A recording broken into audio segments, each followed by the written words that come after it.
Se preparem para o vídeo de hoje, totalmente diferente dos vídeos que estamos acostumados. A internet uniu o que eu jamais imaginei que seria possível e vocês vão gostar. Eu trouxe um perito renomado para falar sobre um caso de grande repercussão no Brasil. E será o vídeo todo uma conversa entre eu e ele sobre esse caso. Eu não vou descrever o caso. Se vocês quiserem que eu descreva, eu trago mais lá pra frente, tá? Mas eu quis brindar vocês e a mim também com a fala dele. Aguarda aí que eu já vou te dizer quem é. Fichadas e fichados de todo o Brasil, de todo mundo, já dá o teu like aqui, porque tu vai gostar desse vídeo. Se você ainda não se inscreveu aqui, te inscreve e ativa as notificações. Me segue nas outras redes sociais, que por lá acontecem muitas outras coisas, tá? Lá o tom é bem diferente daqui, só digo isso. Vamos voltar ao vídeo. Sim, o nosso convidado de hoje, porque teremos outros convidados, mas esse convidado de hoje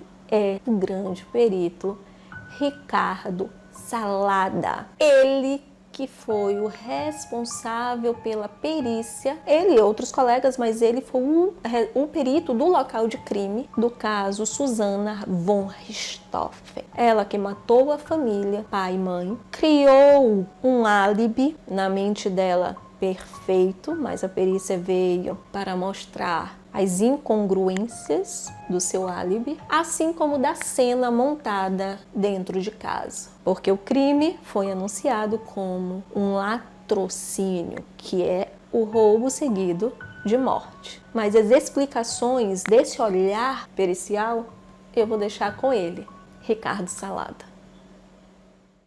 Uma coisa assim pegou de surpresa e bastante trabalhoso, né? Já se sabia que ia ser uma coisa assim bastante trabalhosa. Pegou a gente de surpresa, né? Final de plantão, depois de 24 horas, está já querendo encerrar o liquidar, o plantão terminaria às 8 horas da manhã, e a gente chegando no local às 7h30 da manhã. Quer dizer, foi uma coisa assim bastante complicada assim para nós. Não sei se você quer fazer alguma a gente vai trocando ideia. Vamos, inclusive, porque esse foi um caso de latrocínio forjado, né? Exato. Isso. E logo de início, um ponto que me chama muito a atenção também é como as coisas funcionam quando todos da equipe possuem tanto o conhecimento, né? Um pouco do conhecimento da perícia, conhece o trabalho do outro, o que é necessário para o outro que vai vir. Quem? Que foi o caso do primeiro que chegou na cena do crime, que é o policial militar. Exatamente. A Suzane teve lá durante a noite, né? Cometeu o crime junto com os irmãos Cravinhos. Ela saiu, foi para o motel com o namorado, né? Para criar um álibi, né? Exatamente, criar o álibi. E a gente, curiosamente, a gente brincava porque ela pediu nota fiscal no motel. Então depois a gente até brincava que era a nota fiscal número 001, porque ninguém pede nota fiscal quando vai no motel. Ela chegou, vamos dizer, falou que viu a porta aberta, que viu o escritório bagunçado. Aí a posição dela é que ela não teria entrado na casa, né? E acionou a polícia militar. Então começou a situação, o descobrimento do crime começou dessa comunicação, né? Como ela se fingindo, né? Acionou a PM adentrou na residência, fez a varredura padrão, constatou o casal no quarto, então começou a acionar distritos, acionamentos, né? Os procedimentos normais da PM. A PM aciona a delegacia da área verifica, não tem autoria, aciona o DHPP, né? Então várias mensagens que vão correndo. E aí o DHPP, Central de Comunicação do DHPP, aciona a equipe de plantão. Só que quando a gente é acionado, a gente estava na rua, então vem uma informação muito sucinta, né? Vem homicídio de casal dentro de residência. Então a gente vai assim quase como uma surpresa, que a gente não tem ideia, assim, olha, é uma casa grande, uma casa pequena, é na favela, ou é no bairro nobre, no condomínio, você não tem essa informação quando passa um local. Então a gente tem, vamos dizer que eu digo assim, no nosso kit de materiais, a gente tem que estar preparado para qualquer coisa que possa. Situação. Qualquer Exatamente. situação. Né? Então foi uma coisa assim, bastante atípica, né?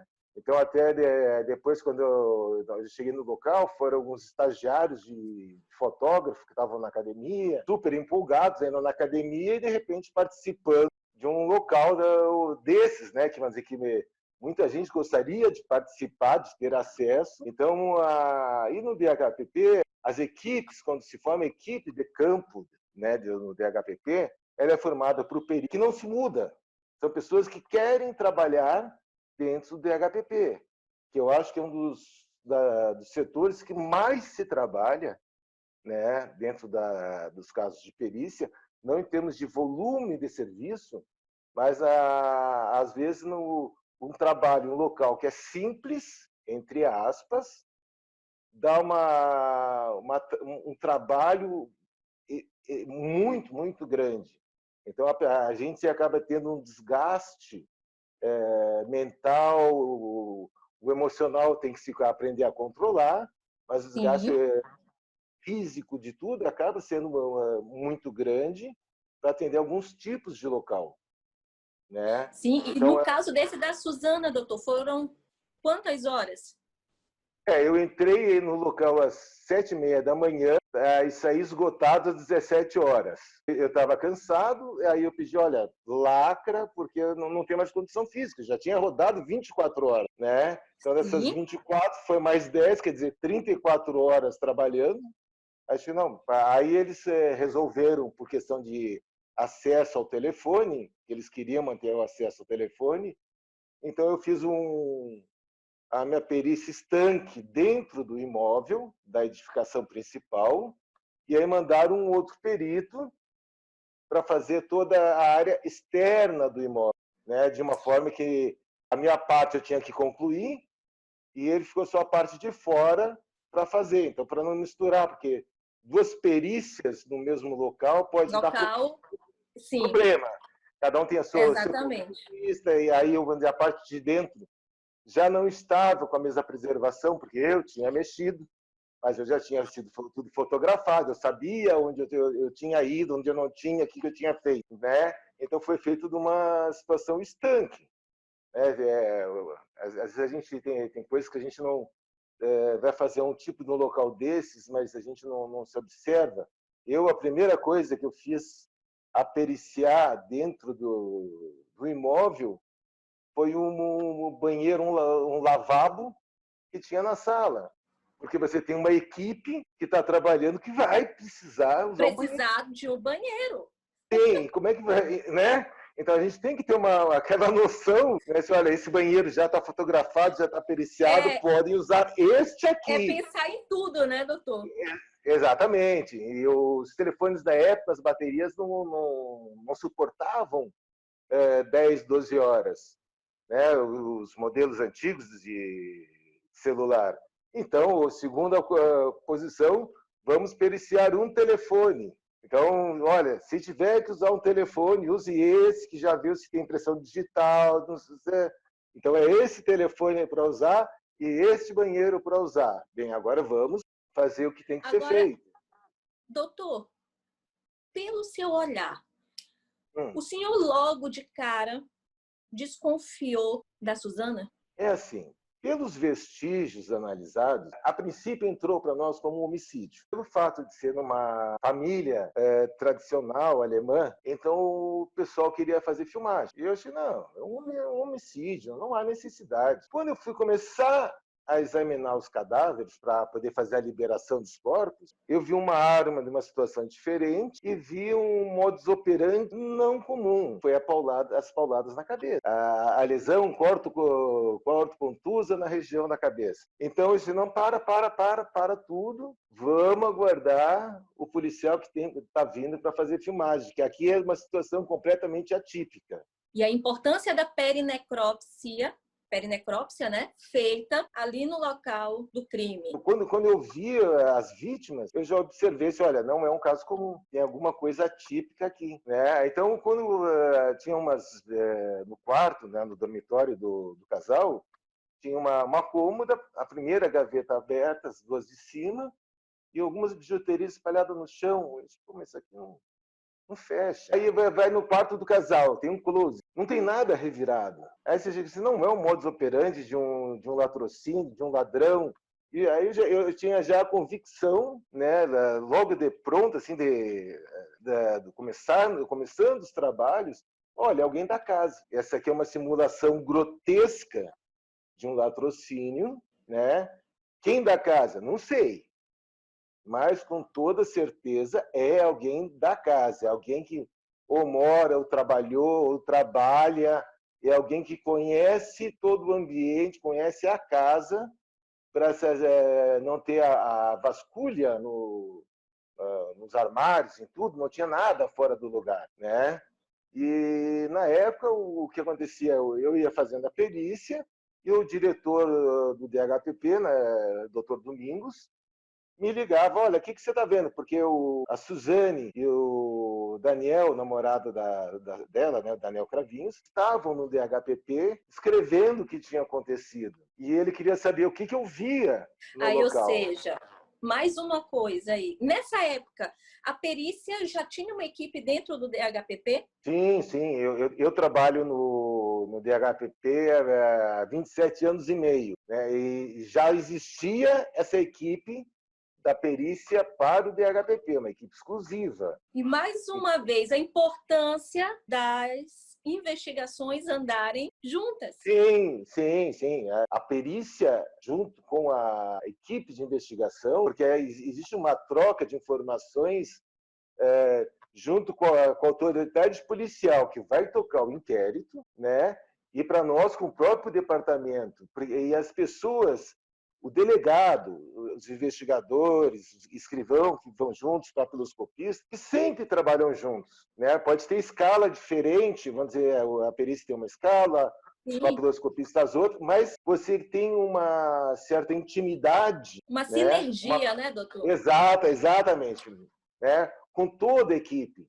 Então, o delegado vê o perito trabalhando, ele está parado, vendo e pegando informação que eu acho interessante, eu já vou passando automático online, né? Vamos colocar assim, ao vivo, eu já estou passando essa informação para o delegado que vai tocar o inquérito, né? Então ele já tem a informação fresca para ele também ir fazendo as teorias, né? As teorias dele, exatamente. Fazer nada melhor você ter toda a cena do crime traduzida, né? E o aparato científico, né, doutor? Sim. É que eu tenho a teoria, os meus lemas, né? Nós somos treinados para ver o que os outros não enxergam. Exatamente, né? Doutor. Então, às vezes a gente vê uma mancha de sangue, para um leigo é uma mancha de sangue, para nós está demonstrando parte da dinâmica de um crime. Né? Então, para nós tem um significado a mancha de sangue. Para o leigo pode ser apenas uma mancha de sangue. Para nós não, para nós é um vestígio que tem que ser analisado. Então, assim, as próprias lesões que o Manfred e a Marísia sofreram, se consegue compor a situação que eles foram agredidos, a posição deles na cama, a situação mais provável. O que eu disse, a gente pode errar? Pode. Porque ninguém é perfeito, ninguém consegue ver tudo. Mas eu garanto assim, que 80%, 90% a gente está certo. A gente deu exatamente o que aconteceu. Claro. E assim, doutor, eu lendo as suas falas da época, procurando, né? Que tem muito material teu sobre o caso. Tem sobre as lesões da Marísia. O senhor fala como as lesões nela foram mais fortes, foram mais intensas. É que assim, a Marísia, ela tinha nos dedos da mão, se não me engano, a mão esquerda, os dedos praticamente esmagados, né? Devido a uma forte pancada nos dedos. Só que para acontecer esse tipo de lesão, os dedos têm que ter algum suporte. Porque se ele não tiver suporte, por mais forte que seja a pancada, os dedos se dobram e não causa esmagamento. Então ele tem que ter algum suporte. O único suporte que ela poderia, vamos dizer, estar dormindo na época, seria a própria cabeça. A pancada inicial não causasse, vamos dizer, uma morte tão rápida, que ela foi amortizada a pancada pelos dedos. E a vítima, então, se mexe e o Christian, então, continua dando várias pancadas seguidas de uma forma muito forte, porque a pancada inicial que ele deu foi amortizada, né? Amortizada pela posição dela dormir. E aí veio depois também a toalha, né? A toalha foi, eu digo, engranzada, né, socada na boca da Marísia. Eu acredito, né, que a situação pelas pancadas, que eles teriam entrado numa coma profundo, né, talvez já morte cerebral, ou um estado de coma bastante profundo. A glote relaxa e o pulmão funcionando, né? Começa a dar aquele barulho, tipo de um ronco, que eu acho que para uma pessoa que não está esperando, deve ser algo assustador, né? Quer dizer, grunhido. Um grunhido, quer dizer, a pessoa se apavora. De tudo isso que eu bati, ele não se cala, continua vivo, né? Então, aí a questão dessa fase, se um coma profundo, uma morte cerebral, né? Que a pessoa permanece respirando, né? Aí teria que ver o legista, a extensão dessa lesão interna, né? Para ver o que poderia ter acontecido mais provável. Seria um coma profundo ou realmente uma morte cerebral devido aos absurdos de violência que foi praticado, né?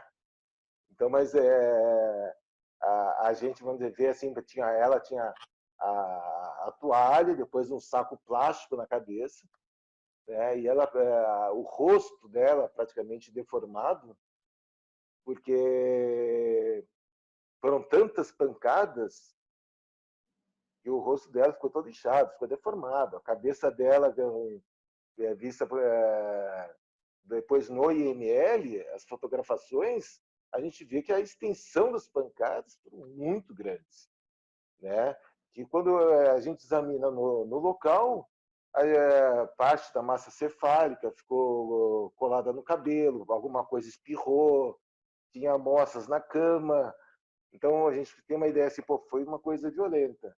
Mas se observar as fotos do IML, que ela, vamos dizer, já está lavada, já está sem massa cefálica no cabelo. Então a gente vê que uma situação assim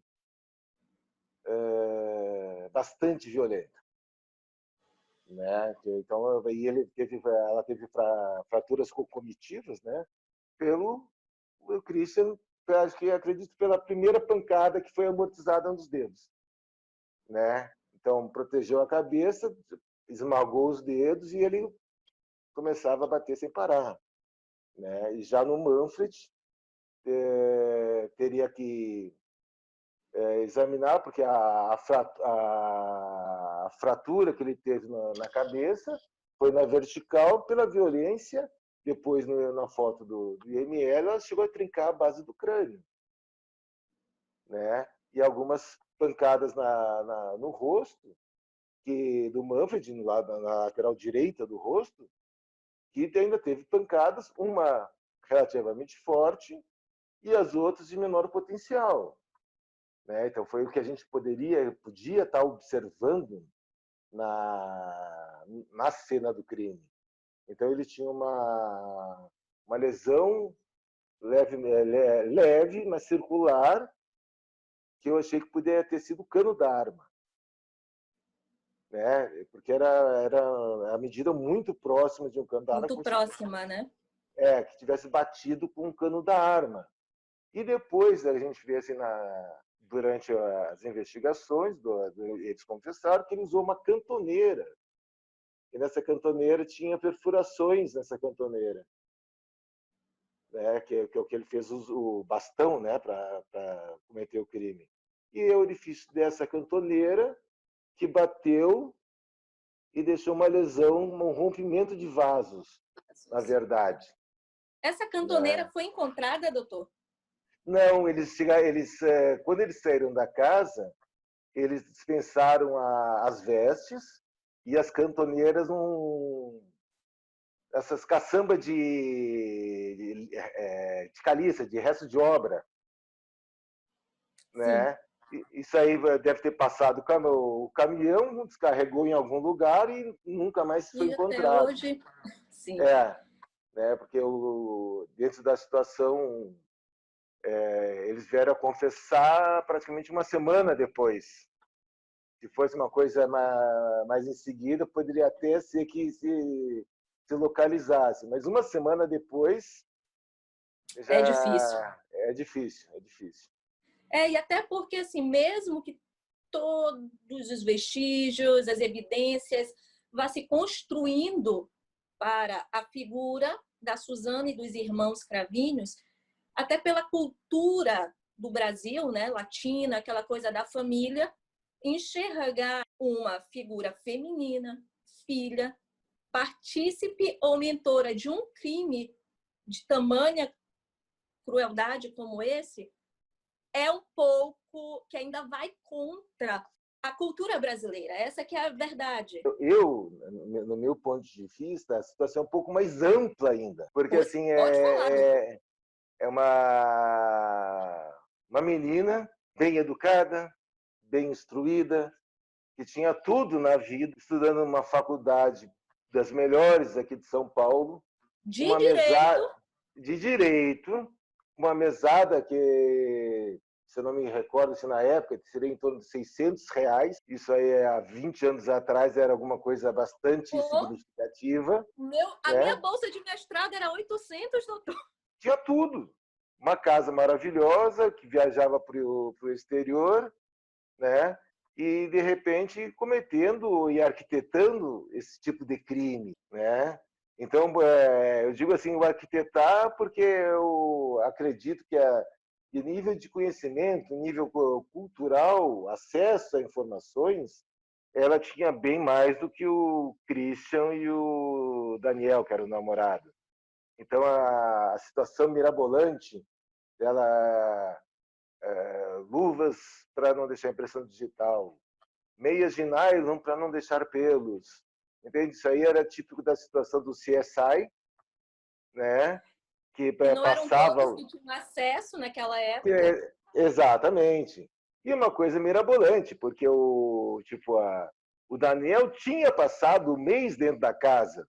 Então, se eu encontrasse uma impressão digital dele dentro da casa, não me ia indicar nada. Ele disse, olha, os pais estavam viajando, eu passei um mês aqui.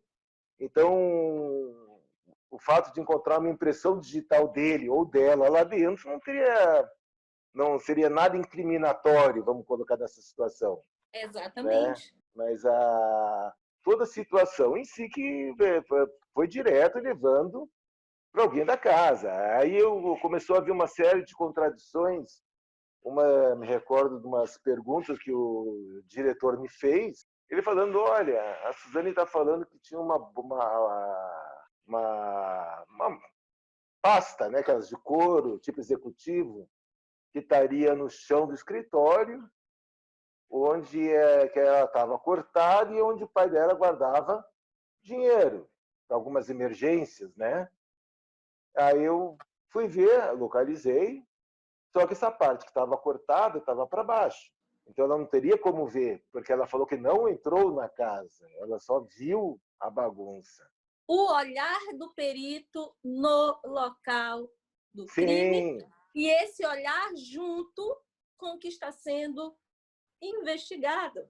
Quando você tem a investigação junto com a perícia, as duas andam de formas paralelas, né? Então a gente consegue dar subsídios de forma que a investigação não vai iniciar num leque enorme. Olha, todo mundo é suspeito. Não. Não é todo mundo que é suspeito. É suspeito quem frequenta a casa, quem conhece a casa. Então vamos gastar as energias nessa linha, né? Essa linha Exatamente. tem que ser investigada. Né? Então não adianta procurar o vizinho, procurar uma pessoa que tenha desavença na rua. Não, é alguém da casa. Quem da casa? Bem, aí vamos trabalhar, a investigação vai ter que trabalhar. Né? Quem da casa? Porque a situação, o modus operandi era de alguém da casa. Não tinha um Isso. guarda-roupa revirado. A cozinha era impecável. Não tinha um copo em cima da pia. Né? Então, quer dizer, se é alguém de fora que vai mexer em alguma coisa, vai deixar a porta aberta, vai tirar alguma coisa do lugar, vai ter o... E nem vai exatamente onde tem tudo que precisa, né, doutor? Exatamente, tem que procurar. Você vai precisar que nem eles usaram sacos de lixo. Onde teria o saco de lixo na casa? Eu não tenho a mínima ideia.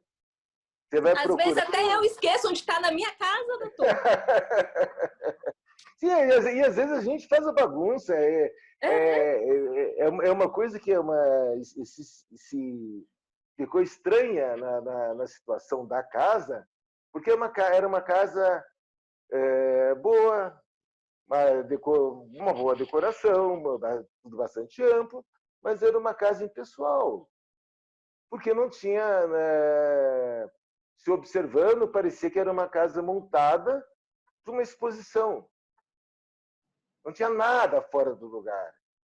Não tinha um enfeite que não tivesse posicionado na posição exata. E ela acabou ali, ao forjar a cena, acabou repetindo o padrão da casa. Sim. A posição, vamos dizer, tipo, o Daniel e o Christian pegaram toalhas. Eu ia fazer uma bagunça lá procurando toalha, né? Porque não tem nada bagunçado, não tem uma toalha fora do lugar onde eles guardavam, né?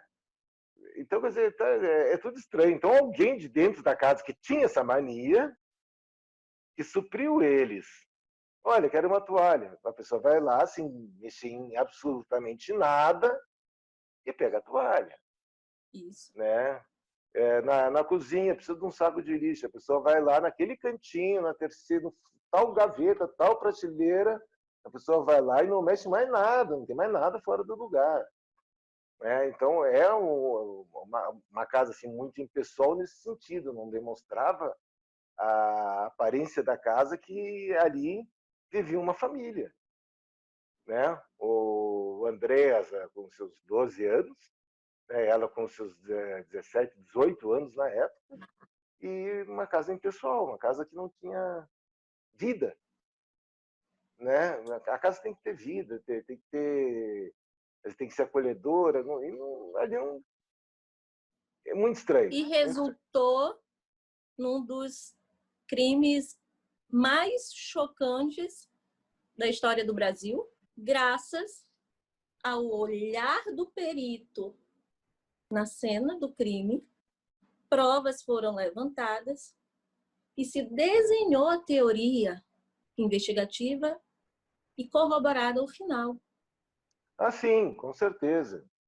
Com certeza. Só a posição que eu vi da situação simulação do latrocínio, né? Foi uma simulação tão básica, mas tão básica, que para a gente, básica. Exatamente, doutor. Né? Você poderia já afirmar cegamente, olha, isso aqui não é um latrocínio. Por isso enumerar 10 motivos que... Mas até chegar a uma menina doce, aparentemente doce, bem educada, de Sim. família, aí vem a importância do perito. Sim, de local de crime, levantar as evidências, analisá-las, processá-las e torná-las provas. Sim, e até porque a Suzane, na época, embora começou já a haver aquela suspeita, de uma certa forma ele era vítima, né? Então vem uma pessoa, pô, mas se mataram meus pais de uma forma tão violenta, eu sou vítima.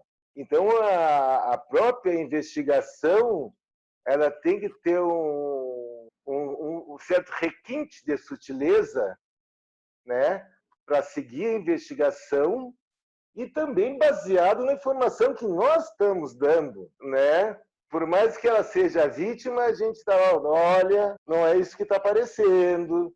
Então, aí, para a gente dar essa posição técnica para o lado investigativo. Imparcial, é só dos fatos. Porque o que acontece? Para mim, eu sempre trabalhei na seguinte situação. Eu quero levantar a autoria, independente de quem seja, né? Depois, fazer que eu consegui elementos técnicos, ou pela experiência, pela vivência que a gente tem, né?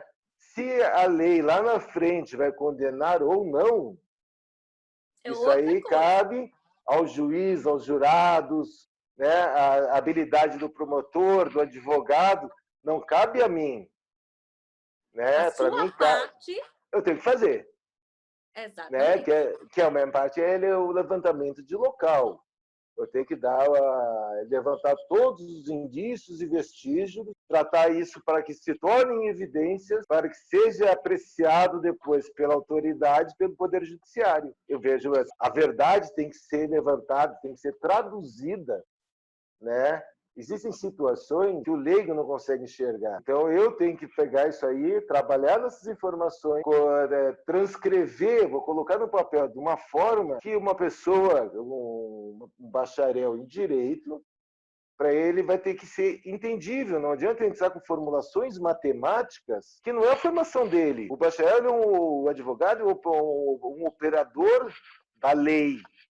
A lei, existe as interpretações, as formas de ver, as linhas de entendimento, que não faz. A gente tem algum conhecimento pela vivência, mas quem tem que saber isso profundamente são eles, os advogados, promotores e juízes. O nosso peritês precisa ser traduzido para que o juiz, o promotor e os jurados compreendam.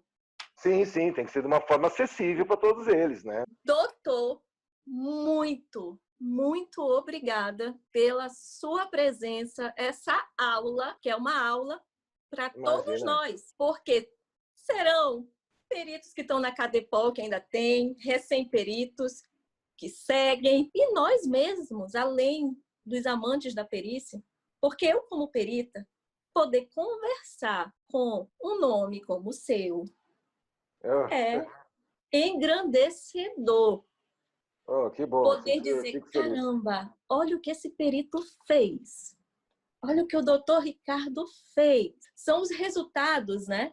Que, claro, cada um de nós temos os nossos resultados aqui. Sim, sim. Mas quando um caso como esses, que infelizmente acontecem, e vemos que a perícia, ela mostra cada vez o seu nome, é toda a classe que é engrandecida. Ah, sim. A gente trabalha para elevar a perícia, porque a perícia não é feita, vamos colocar assim, por pessoas normais, né? A gente vive a perícia, a gente dorme, a gente de alguns senões a gente está sempre pensando, que às vezes querendo esclarecer, querendo resolver, querendo ir atrás, enquanto não, às vezes não resolveu o quebra-cabeça, a gente não consegue andar direito, né? Isso. E a gente tem que amar o nosso trabalho. Porque se não gostar muito, sabe?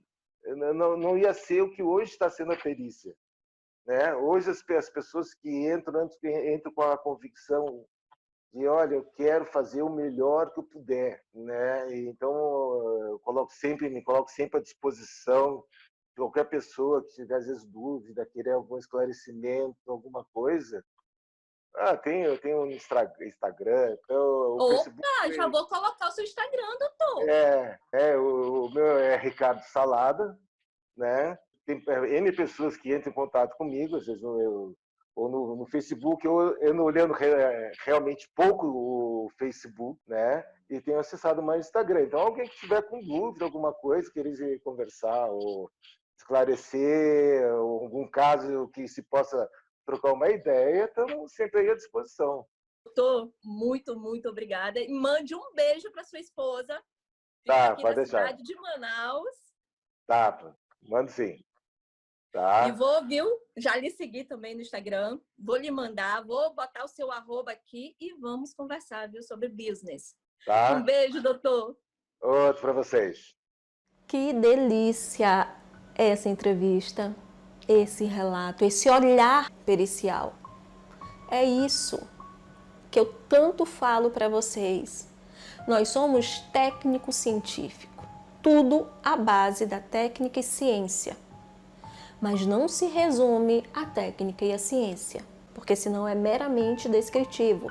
Precisamos ter essa técnica, essa ciência apurada pelo olhar investigativo. E o Dr. Ricardo Salada é um dos exemplos mais brilhantes do que eu tanto falo aqui. Espero que vocês tenham amado esse vídeo. Compartilhem, salvem, guardem esse vídeo para vocês verem e reverem. E depois, quando estiverem lá onde vocês querem, seja como perito oficial, seja como perito particular, vocês tenham esse vídeo como uma referência. É o que eu espero para vocês. E quem quer mais um pouco desse olhar pericial, já deixo aqui o meu link do grupo no Telegram, Olhar Pericial. As coisas já estão acontecendo por lá. Te aguardo. Um beijo.